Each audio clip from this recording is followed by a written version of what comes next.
तुम्हाला पाठवतो सगळं व्हॉट्सअपला, काळजी नका करू. मराठवाड्यातल्या शेतकऱ्यांवर अतिवृष्टीमुळे झालेला हे पावसा आणि त्यांना मदत करण्यासाठी धावून आलेले आहे विठ्ठल पाटील ठाकरे.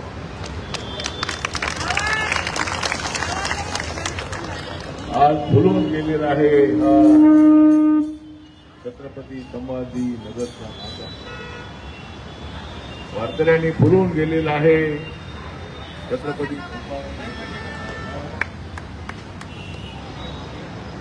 आणि आम्ही शेतकऱ्यांच्या गावागावातला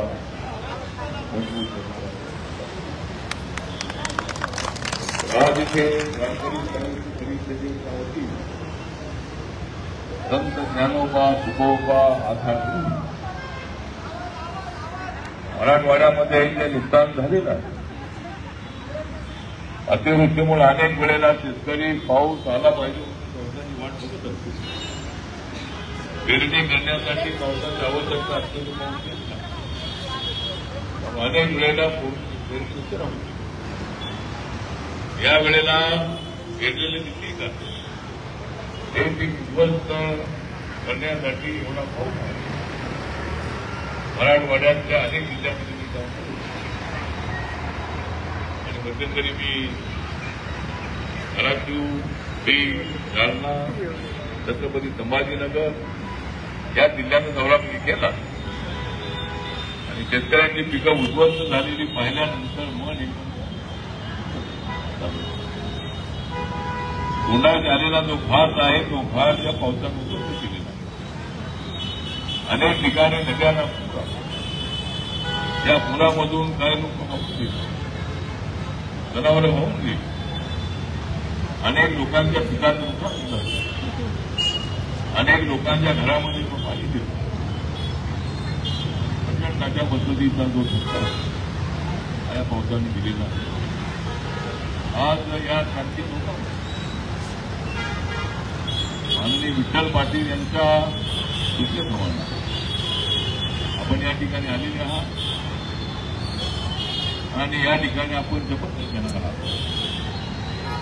नुकसान जरी झालेलं असलं तरी देवेंद्र फडणवीस यांच्या सरकारने 21,000 कोटीपेक्षा जास्त पैसे एवढ्याने शेतकऱ्यांचं काय पूर्णपणे त्याला न्याय मिळाला नाही. राज्य सरकारने तरी सुद्धा शेतकरी काही रक्कम केली नाही. भारत सरकारकडे मागणी केली आहे. भारत सरकारकडून काही रक्कम मिळणार आहे. ही रक्कम मिळाल्यानंतर पुन्हा शेतकऱ्यांना त्याच्यातून मदत मिळणार आहे. अनेक मोठमोठ्या कंपन्या आहेत, अनेक लोक आहेत, त्या लोकांच्या मदतीच्या माध्यमातून अजूनही शेतकऱ्यांना मदत मिळणार आहे. त्यामुळं आपण हवालदिल नव्हतो. आत्महत्येसारखा जो एक अत्यंत चुकीचा मार्ग आहे तो मार्ग जाऊ नये. प्रत्येक माणसाच्या जीवनामध्ये अशा पद्धतीच्या अडचणी येतात, त्याच्यातून मार्ग काढणारा माणूस म्हणजे तो खरा माणूस.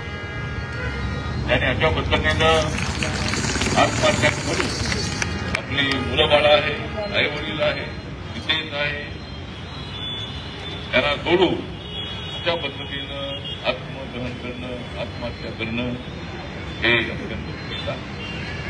आणि त्यासाठी वारकरी साहित्य परिषदेच्या वतीने आज या ठिकाणी शपथ घेण्यासाठी आज या ठिकाणी आपण या ठिकाणी उपस्थित आहात.